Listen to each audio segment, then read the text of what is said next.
السلام عليكم ورحمة الله وبركاته. النهاردة هقدم لكم حاجة جميلة جدا، أكلة حلوة قوي وهتعجبكم جدا. المفروض ان احنا في الشتاء، والمفروض ان احنا لو في معانا فاكهة جات لنا بكمية كبيرة ومش عارفين نتصرف فيها ايه.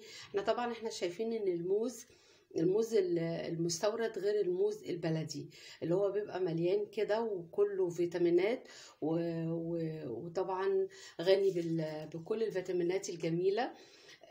هنبدأ من القشرة نفسها. القشرة نفسها طبعا فيها فايدة جميلة قوي قوي، وهكلمكم عنها في آخر الفيديو. بالنسبة بقى للموزة نفسها، لو ادت ثمار بالشكل ده من جوه اكيد هتبقى بيضة.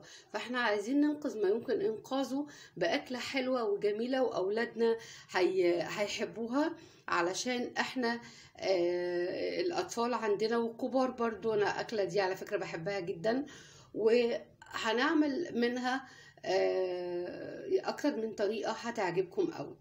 مبدئيا دلوقتي احنا معانا الموز. انا هختار 4 موزات. 4 موزات اللي انت متأكدة ان هي من جوه وانت بتاخديها جامدة، يعني مش طرية، علشان الطريقة اللي احنا هنعملها مش هتحب ان هي تكون طرية، هي هتكون لازم تكون جامدة معاك. طبعا انا معايا قرفه، معلقه قرفه حلوه، وقطعه حته صغننه خالص جوز الطيب. انا من المفروض ان انا بحب قوي يعني هي الاكله دي عايزه القرفه البودر، لكن انا حابه ان جوز الطيب تبقى زي ما هي، ما احبش ان انا اضربها بودر، ولكن للي حابب ان هو يضربها اوكي. فانا برضو علشان خاطركم انا دلوقتي هضربها على الكبه. وطبعا مش عايزه اقول لكم على ريحتها بعد ما ضربناها في الكبه. بصوا جميله جدا جدا، ولو حابه انك انتي تخليها زي ما هي اوكي يعني. بس انا ضربتها قدامكم علشان اوريها لكم واقول لكم لما جوزة الطيب تتضرب بودر بالشكل ده. فدلوقتي احنا هنجيب الطاسه زي ما هي كده، وحطينا معاها معلقه زبده. قبل ما تسيح الزبدة هنحط جوز الطيب ونحط القرفة، وهنحط كوباية السكر اللي هو سكر خشن مش سكر ناعم. وهنبدأ نقلب فيه كده كله، يعني ما نسيبش خالص الطاسة لغاية لما يتكرمل معانا، يدينا الكرملة. في الوقت ده بقى احنا ما نقشرش الموز من بدري علشان الموز ما يسودش مننا، ولو اسود الموز بقى هيبقى شكله مش حلو خالص. يعني احنا واحنا بنحرك فيه نحاول ان احنا نستعد ونقشر الموز. طبعا متفقين ان احنا نكرمله خالص بقى. هنبدأ نحط الموز بالشكل ده، والموز طبعا مش هنحركه، هنسيبه مش هنحركه خالص. هنسيبه بالشكل ده زي ما احنا شايفين. وهبدأ طبعا اجيب من الكرملة دي بعد ما هو اتكرمل، هحط كده بالشكل ده على الموزة من فوق لغاية لما كل الموز كله يتشرب من الكرملة دي. وطبعا احنا هنقعد نقلب الكرملة فوق الموز كده بالشكل ده من فوق، ونهدي النار قوي قوي، لازم طبعا يتكرمل معانا. وكده هنقلب الموز ونطلعه في طبق علشان احنا مهديين النار عليه. وده كان اول طبق معانا النهارده، طبق جميل ومكرمل وطعمه حكايه. والله العظيم انتوا جربوه هتلاقوه حلو قوي. بصوا المنظر مشهي وجميل، وبيدي طعم رهيب جدا للموز. وفي نفس الوقت عايزه اقولك على معلومه، وانتي بتقلي اي حاجة خلي دايما معاكي كيس فيه دقيق علشان تحطيه في الفريزر علشان ما يلسعكيش. وفي نفس الوقت خلي دايما مية ساقعة جنبك وانتي بتطبخي، علشان لو اتلسعتي بسرعة حطي ايدك في الدقيق او حطي ايدك في المية الساقعة، ما تحطهاش في اي حاجة او تحطي ايدك على ايد على بعض كده، علشان ده مش حلو خالص. اول طبق اهو معانا، مش هنحط عليه اي حاجة اي اضافات خالص. الطبق التاني بقى، هحتاج اي عدد من الموز عندك زي ما انت حابه.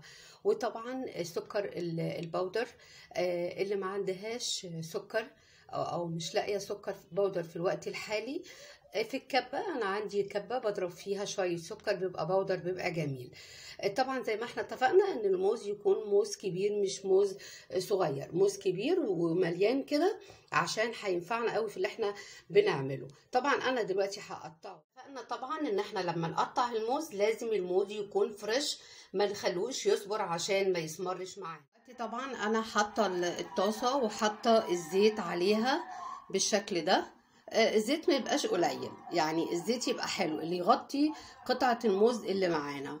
وهي انا عندي في اخر حبه زيت اهو. لازم نسيب الزيت يقدح يسخن قوي، يعني ما يبقاش بارد، لازم يبقى سخن وحلو. الموزه ما تكونش رفيعه قوي، عشان لو اتعملت رفيعه قوي هتبقى شيبسي. فاحنا دلوقتي هنقطعها تبقى حلوه كده بالشكل ده. فطبعا احنا هنسخن الزيت قوي. وطبعا دلوقتي هبدا احط الموز، هحطه كده كله بالظبط في الطاسه علشان اقليه كله بالشكل ده. وطبعا عايزه اقول لكم لو احنا هنعمله رفيع عن كده لازم يبقى اخضر، يعني مش مستوي علشان يبقى معانا شيبسي. فانا دلوقتي مش هحركه خالص الا لما الاقي من الحروف بدا يحمر معايا. ممكن على فكره اطفالنا ما بيحبوش الموز، بس احنا اللي هنخليهم يحبوا الموز ان شاء الله. احب اضيف معلومه ان احنا محضرين طبق فيه منديل من مناديل المطبخ، ومش عايزين نستعمل الشوكه للتقليب، لا احنا هنستعمل الكبشه دي علشان نقلب بيها مره واحده علشان ما يتهريش معانا. بصوا بدا يحمر ازاي، انا هقرب لكم التليفون. بصوا بدا يحمر ازاي معايا، اداني اللون الاحمر الجميل اهو. هبدا بقى دلوقتي اقلبه، لونه بقى ذهبي وجميل، ولسه برده هديله كمان شويه عشان احنا عايزينه يبقى معانا حاجه كده زي الكراميل كده بالظبط. وما احنا مش حاطين عليه سكر ولا حاطين اي حاجه، بس كل ما كان مستوي يبقى معانا زي كريم الكراميل كده، مش يبقى كراميل، لا يبقى عامل معانا زي كريم الكراميل كده بالظبط. وهنبدا دلوقتي خلاص نطلع. بصوا بقى الطبق ده ينفع طبعا بعد ما يخلص، بعد ما يتقلي هنديله رشه سكر بودر كده، نديله رشه كده ساعه يعني بعد ما يتقلي، وساعه التقديم برضو نديله رشه بسيطه وشويه قرفه كده على الوش. بذمتكم بقى في حاجه جميله اكتر من كده؟ بصوا طبق جميل جدا وبيتكلم عن نفسه بجد، طريقه جميله جدا هتنفع سندوتشات وتنفع تاكليها كده طبق حلو بجد. جربيه مش هتنسي طعمه وجماله. الطريقه الثالثه بقى ان احنا معانا لكل موزه بيضه ولكل موزتين بيضتين. فطبعا على فكره القطعه السمراء دي حته جوز الطيب وقع مني في الطبق، علشان انا في الكبه وقعت مني من الكبه. يعني انا دلوقتي هجيب شفشق الخلاط واضرب من غير ما احط سكر، من غير ما احط ملح، من غير ما احط اي حاجه. هضرب الخليط ده، انا حطيت الموز والبيض بس، هضربهم بقى في الخلاط من غير اي حاجه، وهحط عليهم بس سنه رشه قرفه. والقرفه معروفه في المالح والحلو عادي جدا، بس عشان ريحه البيض هنحط سنه قرفه. طبعا دلوقتي انا مقطعه طرنشات من الموز وضربت الموز والبيض بالشكل ده. انا مسخنه طبعا الزيت، سخنت الزيت اللي انا قلت فيه قبل كده، وهبدا احط بالراس كده هرص الموز زي ما احنا شايفين. حطينا الموز وهبدا بقى احط الخليط عليه بالشكل ده اللي هو البيض والقرفه والموز مع بعض.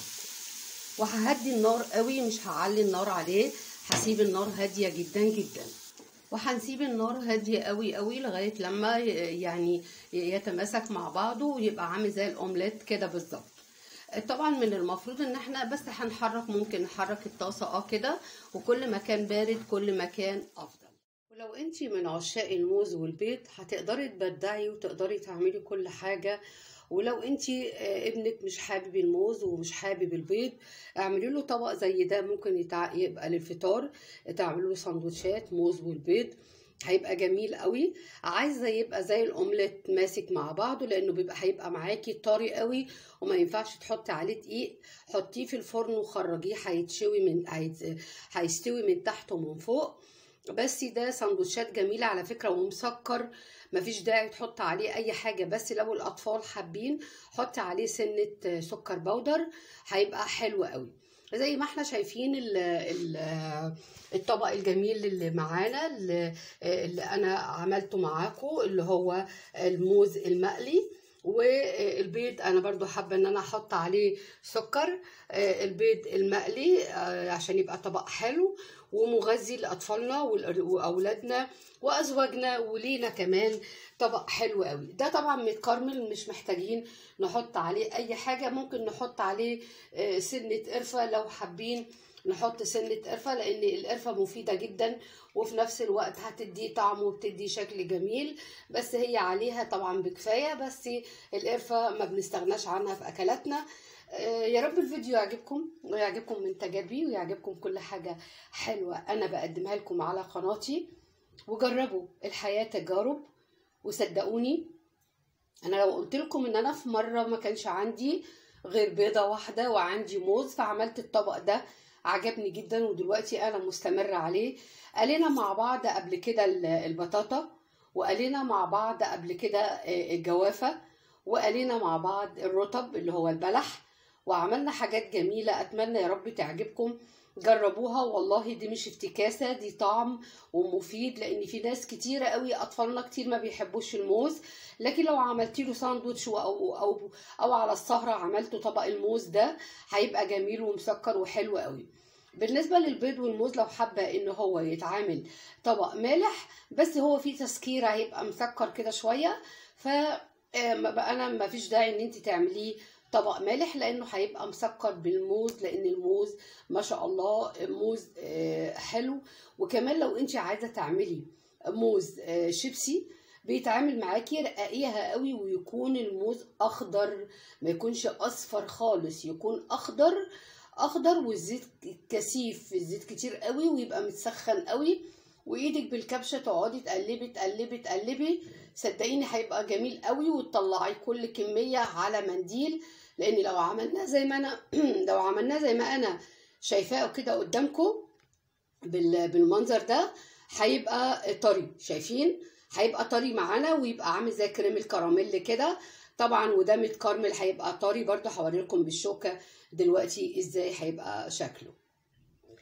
هوريلكم دلوقتي. بصوا ده بقى ده طري، شايفين طري، مش طري قوي اهو. شايفين عامل ازاي، مش ناشف. شايفين طري ازاي، عامل زي الزبده كده.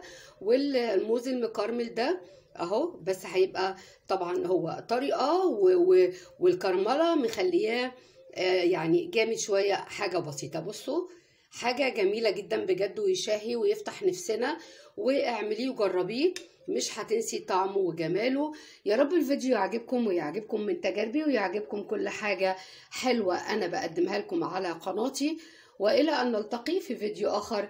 ما تحرمونيش من التعليقات علشان اعرف عجبكم الطبق ولا لا، وايه فكرتكم، وقولوا لي بالظبط. ممكن تبقى انت الحاجه اللي انت بتحبيها انا ما بحبهاش، وممكن الحاجه اللي انا بحبها انت ما بتحبهاش. منتظره تعليقاتكم وتقولوا لي ايه رايكم في الطبق الجميل ده بتاع الموز المقلي اللي شهي ده.